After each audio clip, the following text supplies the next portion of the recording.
I'm Priyanka Evangeli, your internet speech language pathologist. Is your child not showing interest to what you're talking? Is your child not paying attention to you? Watch this video to learn 7 ways or 7 tips to keep in mind and to practice in order to make your child like to talk to you, like to come to you and talk to you. Number one tip is to use a lot of expressions. Use your eyes and use your mouth a lot.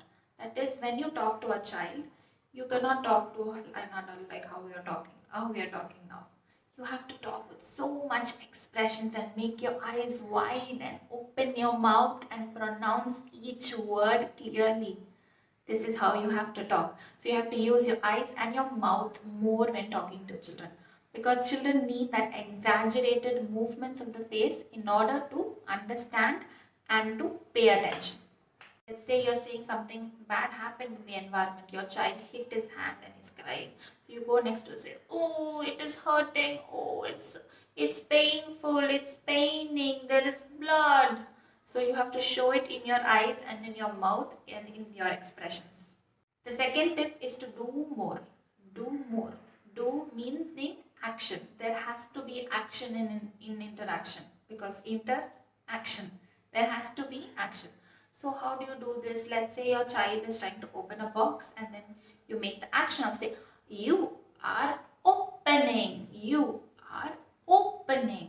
And then let's say your child takes out a new toy, and let's say your child takes out the remote from a box or some kind of thing, and then you say, "Beep, beep, beep, beep, beep." You are pressing beep, beep, beep, beep, beep. So in this way, you have to take objects and you have to make your child touch it, feel it, and manipulate it, like move it, turn it, push it, punch it. This type of way only children learn, because children are experiential learners. They need to do something in order to learn. They cannot sit in one place, just observe something and learn. They need to do and learn. So for them to learn that way, you have to give more opportunities for them to move and do things with the toys or with the objects around them. Third way is to relate to your child. That is, whatever you take, whatever book or mobile game or toy you take, find ways to relate that toy to your child. So that is, let's say it's about colors, and the book is about colors and shapes. Let's say there's red color and your child is wearing a red shirt. So you point at it and say, "Red color, red shirt. Red color, red shirt." And let's say there's a boy. And then you say, "Boy, boy, boy, boy. Anna is a boy. I am a boy. Anna's eyes, my eyes. Anna's eyes, my eyes." You have to show it on the child, not on yourself.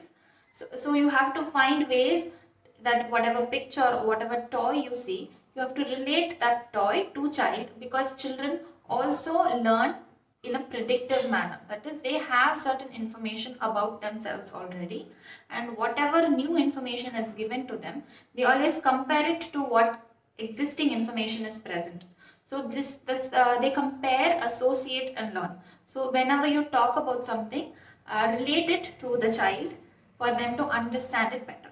Fourth tip is a don't tip. That is, sometimes when talking to children and they don't look at us and they throw something, they get angry, and we also get angry. We're like, "What are you doing? Yo," like these type of expressions we give. Now, it's not wrong for you to feel like this or to get irritated. It is okay, but try not to show it to your child. Yes, you are maybe feeling irritated. You may be thinking, "Why is he not looking? Why is he not paying attention?" And during those moments, if you're feeling very difficult, just get up from that place and leave.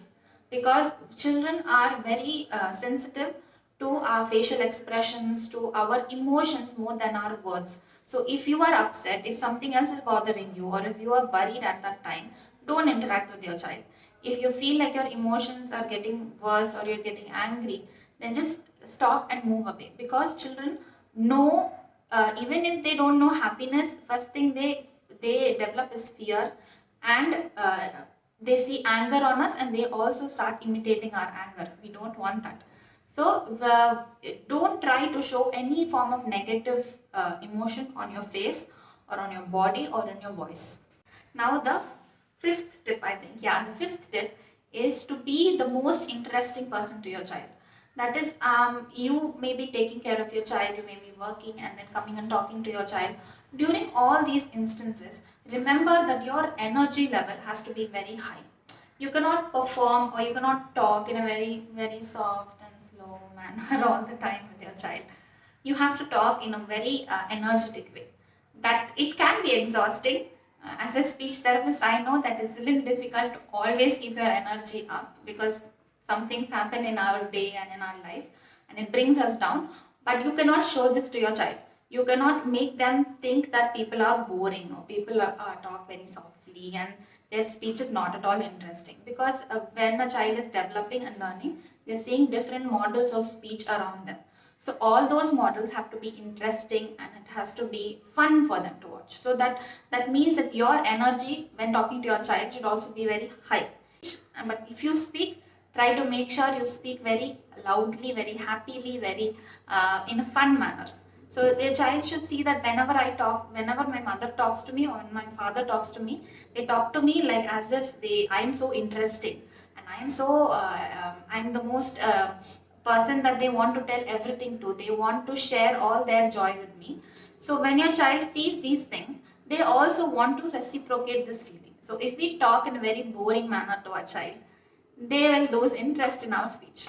Okay, now I think it's the sixth tip. Now the sixth tip is, before I tell you the tip, just remember that you might have a family member or you might have your own dad. For example, my dad was very good at magic tricks. So I always felt like when my dad brought a deck of cards or something, that he's going to show me some magic trick, and I always go and ask him to show me magic and teach me that.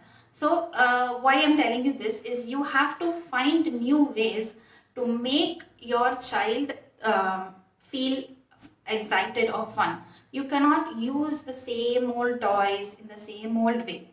And something else that I also see is parents buy a lot of these learning materials for a child who's maybe less than 5, 6. For any child, I don't think they need learning toys. Those are not really toys and they're not very enjoyable at all. So don't buy those type of toys. Just use plain old toys, use creativity, use imagination, and find ways to do things that bring like, wow, make your child go, wow, what, this is so interesting. Do it again, do it again. They come and give it back to your hand for you to do it again. So you have to find these type of things. Now these type of things are not the same for all the children. So I cannot give you a list and tell every child will like this, except maybe tickling and peekaboo and blowing raspberries on their stomach, on their skin. So mostly children like this, but not every child likes everything. So you have to keep on trying different things to see what is it that your child likes, and you have to have a bucket of interesting activities that your child likes, and you have to do that again and again. The seventh way, the last way. Before I go to the last way, I just want to tell you that if you've been watching this video so far and you're finding this helpful, make sure you send it to other parents, share it in groups on Facebook or WhatsApp so that other parents can also benefit. Now the seventh tip is to use movement-based play. What this means is whenever you play with your child, try to add a movement component to it. Try to make it a movement-based play, like there has to be some running or some spinning, because children, when they are growing and when they're developing, they need the movement, because movement teaches them a lot of things that books and toys cannot teach. So children need that movement when they are interacting or throughout the day. You might see that your child is always climbing the sofa, walking around the house, spinning, running, because they need that movement. So you give more movement-based activities. This can be in the form of doing the elephant thing, making your child sit at the back and going like an elephant, or making your child stand on your feet and then lifting them up, or lifting your child and spinning them. So you do these kind of things, as well add some language to it. Like whenever you want to do elephant, then you say mommy come, go bend down, do elephant, pick me up, tuk tuk, or spin, I want to spin, do again. So these type of language we need to teach during these movement based activities. Wow, that was a lot of information, I think. So if you like this video, make sure you hit the like button, and I'll see you in the next video. Bye.